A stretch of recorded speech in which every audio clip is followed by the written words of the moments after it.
berpikir ahli hikmah, kalau kita marah, kita sarik. Ini sarik apa? Kalau sarik supaya menghilangkan marah tuh baca IM88, marahnya akan hilang sendiri. Untuk menghilangkan amarah.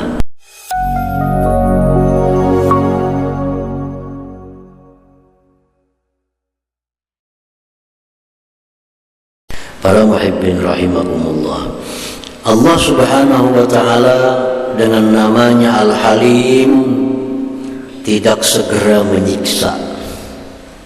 Ada orang minum arak, kada langsung disiksa. Ada orang berzina, kada langsung saat itu disiksa oleh Allah. Ada orang berdusta, kada langsung disiksa oleh Allah. Diberi timpu. Rasulullah SAW bersabda, Inna sahibas shimal la yarfa'ul qalam sitta sa'ah min al-abdil muslim al-mukhti aw bil musi fa inna din wastaghfarallaha minha alqaha wa illa kataba wahidah. Rasulullah bersabda bahwa malaikat sebelah kiri, malaikat atid, dia mengangkat akan pinanya 6 jam dari hamba yang muslim yang berbuat dosa. Ini orang berzina, kada langsung ditulis, oh ini bulan hari ini berzina, kada ditulis, diangkat pinanya selama 6 jam. Bila dalam 6 jam itu dia menyesal, dia istighfar, alqaha, maka malaikat tadi melimparkan catatan amal itu.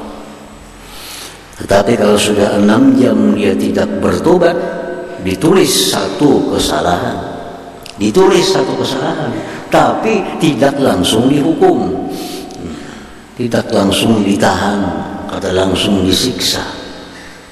Nah, itu salah satu kandungan daripada Al-Halim ini. Nah, kemudian yang kedua, Al-Halim itu tidak menahan rezeki kepada hambanya karena dosa.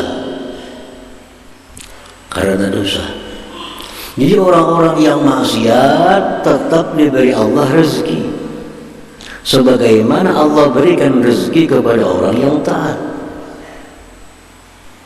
Nah, maksiat itu kadang menghambat datangnya rezeki, tetapi maksiat itu menghambat datangnya barakah rezeki. Rezeki ini tetap, tapi karena dia suka maksiat, barakah rezeki itu yang ditahan oleh Allah. Duit dapat 1 juta, tetap 1 juta walaupun dia maksiat, tapi barakah yang 10 juta itu kada diberikan Allah. Nah, kalau orang taat kepada Allah, dapat rezeki sama, tetap 1 juta, tapi disertai dengan barakah.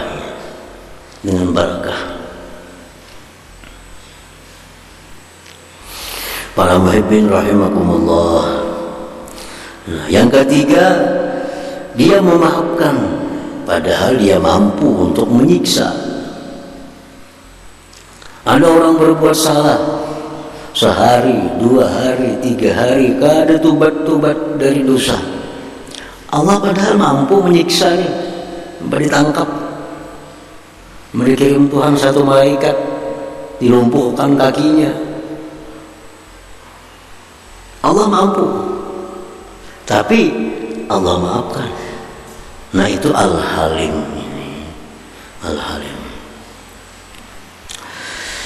Dia berikan timpu kepada hamba-hambanya yang maksiat agar mereka kembali kepada taat, tunduk patuh kepada Allah Subhanahu wa ta'ala.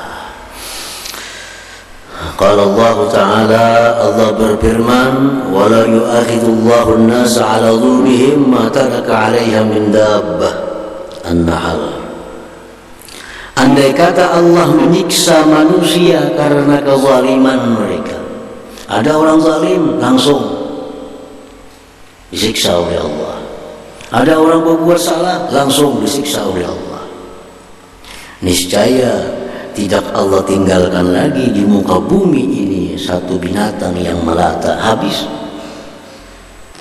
Manusia selain daripada para nabi, para rasul, itu kada terpelihara dari dosa. Andai kata setiap berbuat dosa langsung dihukum, berbuat dosa langsung dihukum, habis dalam bumi ini kada ada lagi manusia hidup. Nah, karena Allah ini punya nama Al-Halim, lalu dia beri timpu. Nah, dia beri timpu. Ada yang berbuat maksiat, diberi timpu lagi. Ada yang berbuat maksiat, diberi waktu lagi, supaya dia bisa kembali kepada Allah Subhanahu wa ta'ala.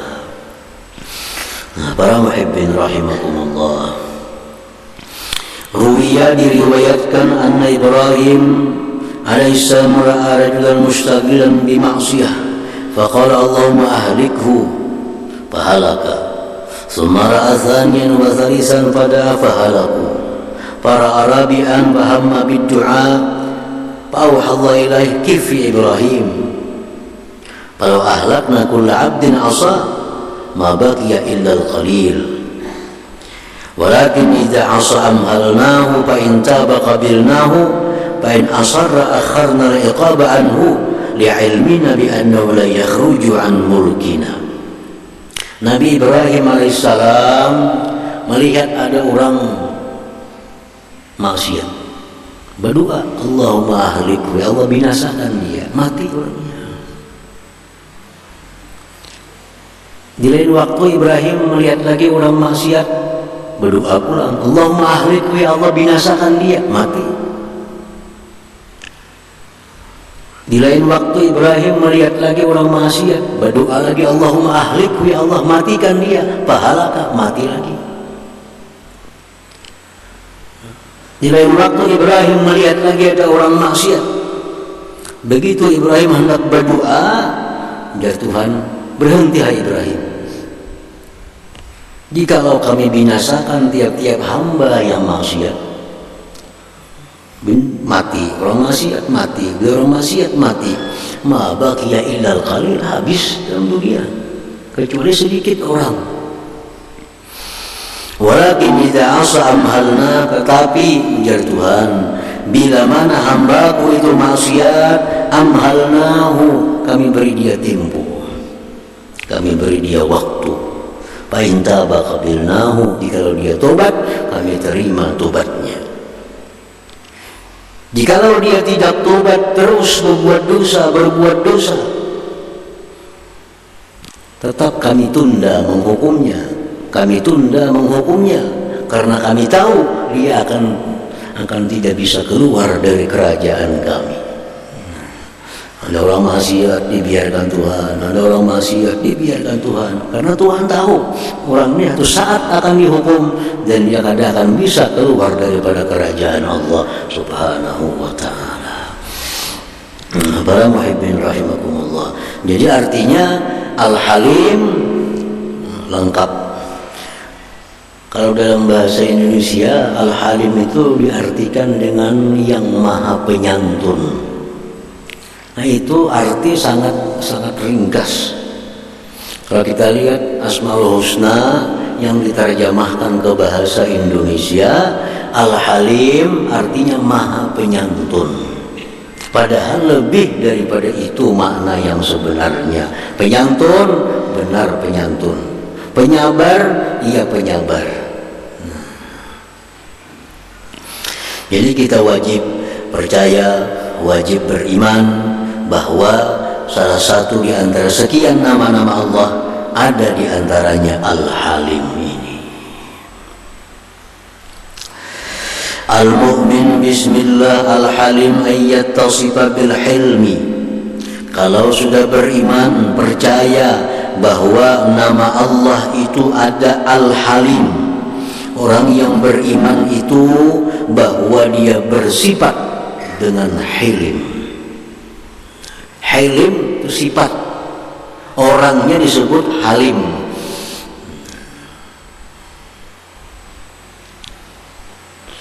Kalau kita beriman, percaya bahwa Allah itu punya nama Al-Halim, kita hamba Allah ini mestinya bersifat dengan sifat hilim. Ini yang disabdakan Nabi, takhallaqu bi akhlaqillah, berakhlaklah dengan akhlak Allah. Salah satu akhlak Allah Al-Hilim. Qala ba'dul ulama, berkata sebagian ulama, Al-Hilim itu artinya tarkul intiqam inda syiddatil ghadab ma'al qudrah ala dhalik. Sifat hilim itu artinya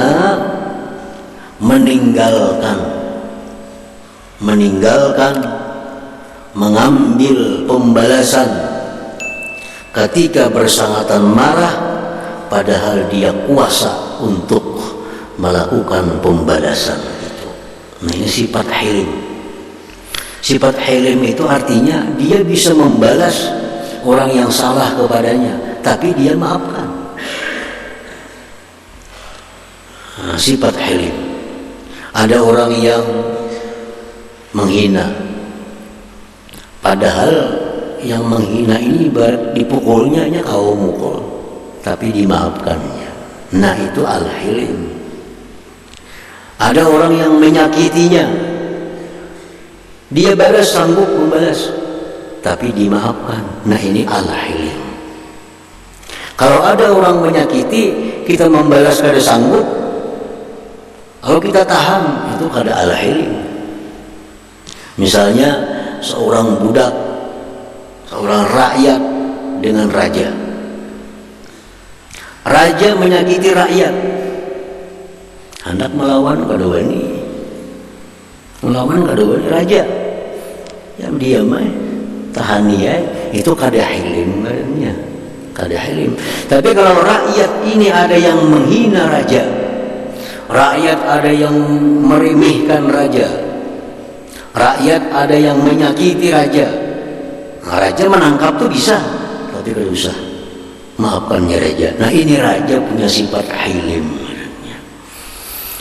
Nah, kalau misalnya kepala negara kita, nah, itu punya kekuasaan, ada rakyatnya mencela, dah maafkan. Jakanya ditangkapnya, kau menangkapnya, hanya raja. Suruh nih tentara polisi tangkap, jadinya tangkapnya. Tapi karena ini punya sifat hilim, si raja ini dihina, dicaci maki, dah maafkan. Nah, ini raja punya sifat hilim.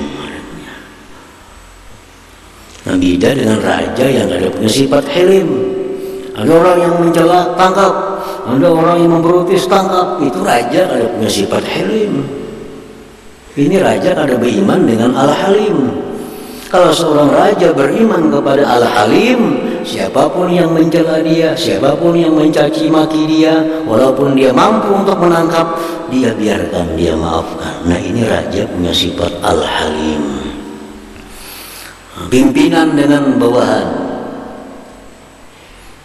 bawahan menyakiti pimpinan, pimpinan bisa memberhentikan, bisa menindak, dosa, maafkan. Nah, ini pimpinan punya sifat Al-Halim. Kalau bawahan disakiti pimpinan, hendak melawan kada wani, berdiam aja. Ini kada halim. Nah, kada halim. Kenapa? Karena membalas kada wani juga. Yang bersifat halim hilim ini orang yang bisa membalas tapi memaafkan.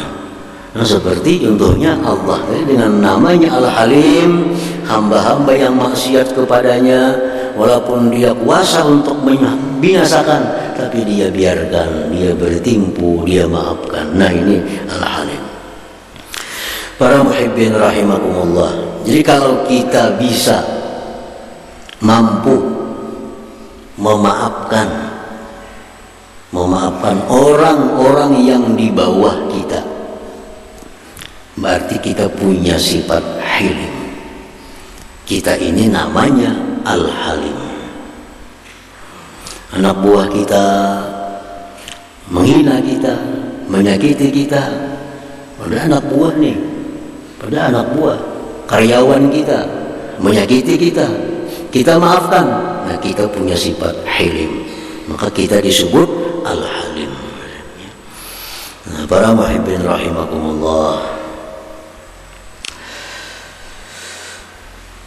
qala Rasulullah SAW, Rasulullah bersabda, Inna Allah yuhibbul halim. Rawahu Tabarani. Allah cinta kepada manusia yang punya sifat halim itu.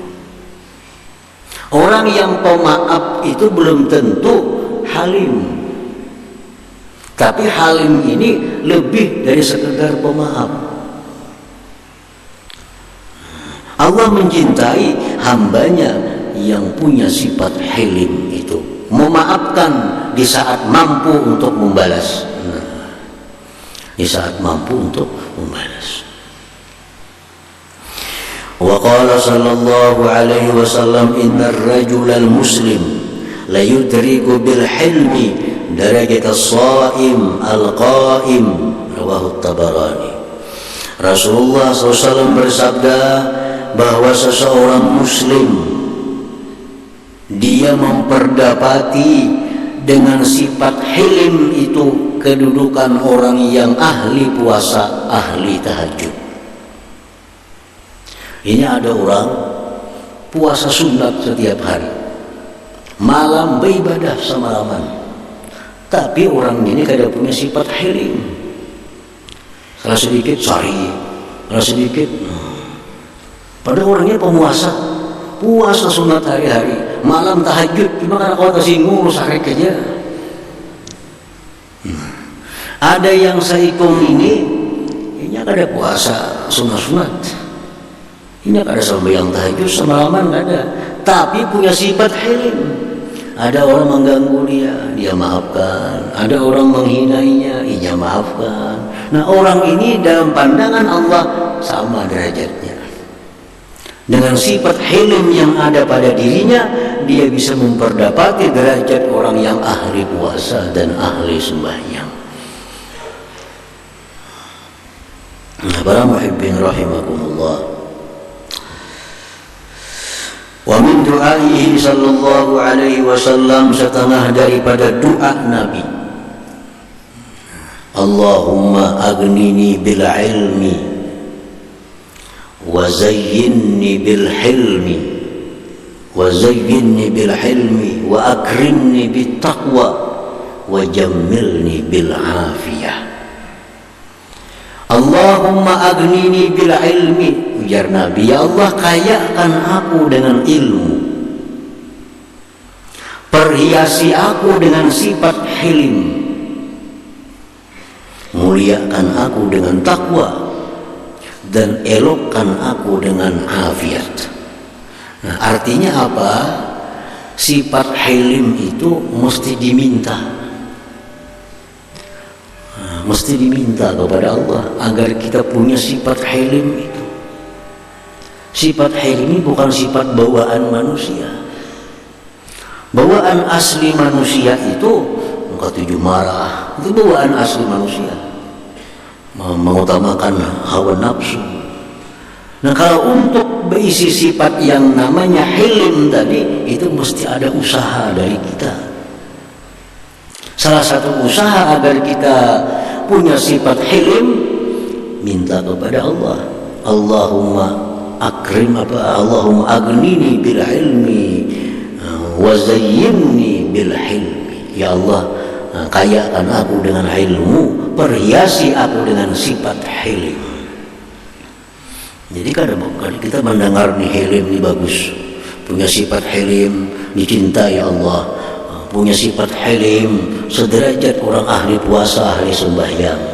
Kalau kita hendak jadi bersifat hilim, kada akan bisa, bertentangan dengan fitrah yang ada pada diri kita.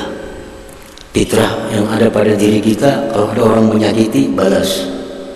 Kalau ada orang menghina, hina juga. Nah, itu fitrah kita. Untuk memaafkan itu, hilim itu kada bisa, mesti dengan usaha. Salah satunya doa. Doa kepada Allah agar kita diberi sifat yang namanya hilim tadi. Allahumma aghnini bil ilmi wa zayyinni bil hilmi. Para muhibbin rahimakumullah. Wa qala Ali karramallahu wajhahu wa radhiyallahu anhu, laisal khairu ay yaksura maluka wa waladuka walakinnal khaira ay yaksura ilmuka wa ya'zuma hilmuka. Dari Sayyidina Ali, bukanlah kebaikan itu banyak harta banyak anak. Orang banyak harta banyak anak belum tentu baik. Tetapi yang namanya kebaikan itu, ujar Sayyidina Ali, bahwasanya banyak ilmu dan besar sifat hilim yang ada pada dirinya. Kalau orang itu punya ilmu ditambah dengan hilim, orang itu sudah bisa dikatakan baik.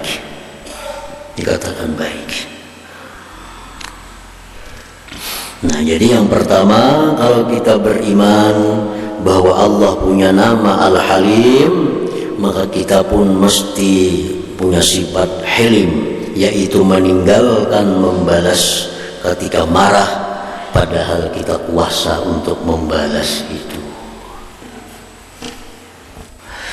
Yang kedua, wa an la yatakabbara 'ala al-'asi bal yahnu wal yuhaddits nafsahu la'alla hadzal 'asi yatubu taubatan nasuha wa yastuka ma'allah aksara minni fayasbiquni wa la yahkiranna 'asiyan bal yada'ullah lahu bil hidayah.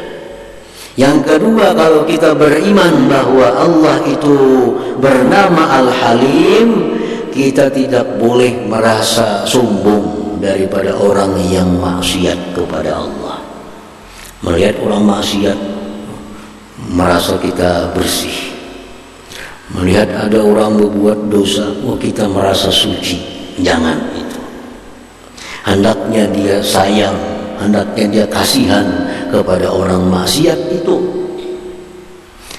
Dan dia hendaknya berbicara kepada dirinya, barangkali orang maksiat ini satu saat dia tobat kepada Allah, dia mendekatkan diri kepada Allah lebih dekat daripada aku. Nah, ini orang yang beriman kepada Al-Halim. Karena orang-orang yang maksiat itu belum tentu matinya maksiat. Orang-orang yang ahli maksiat sekarang kita lihat suka minum arak, suka mabuk-mabukan, belum tentu sampai mati.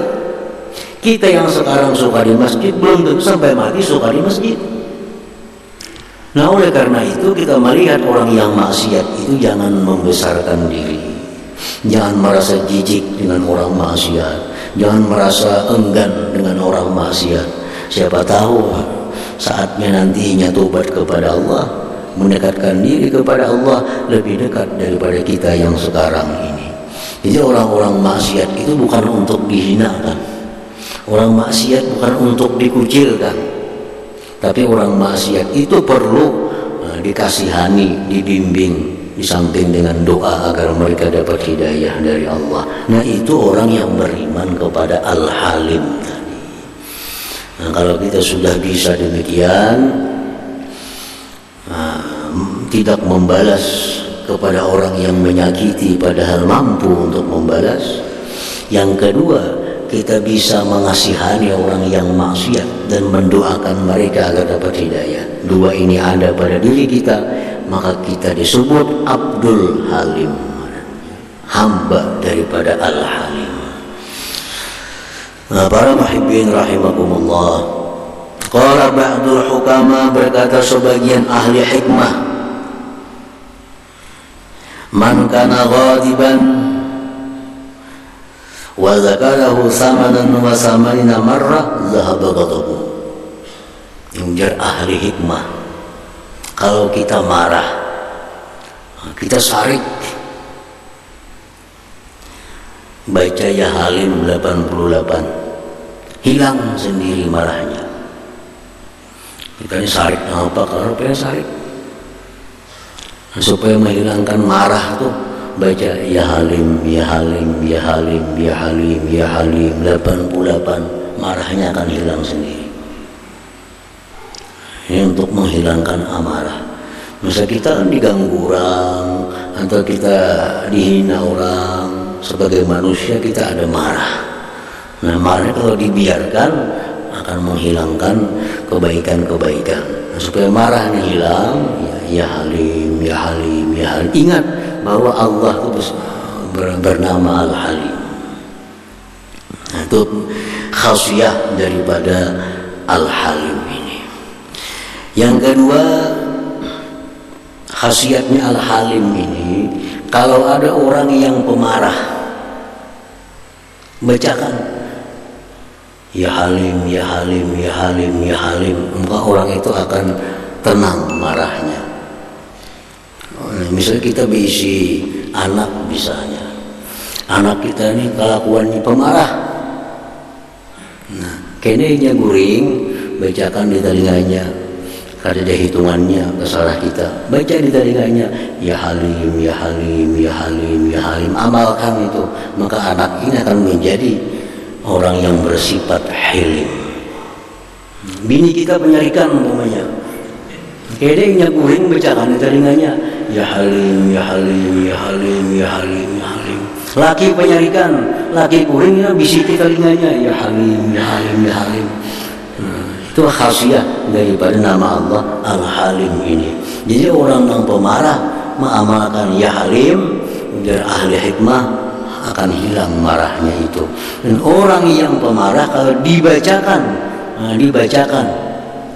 ya Halim, ya Halim, dia pun akan menjadi orang yang bersifat halim.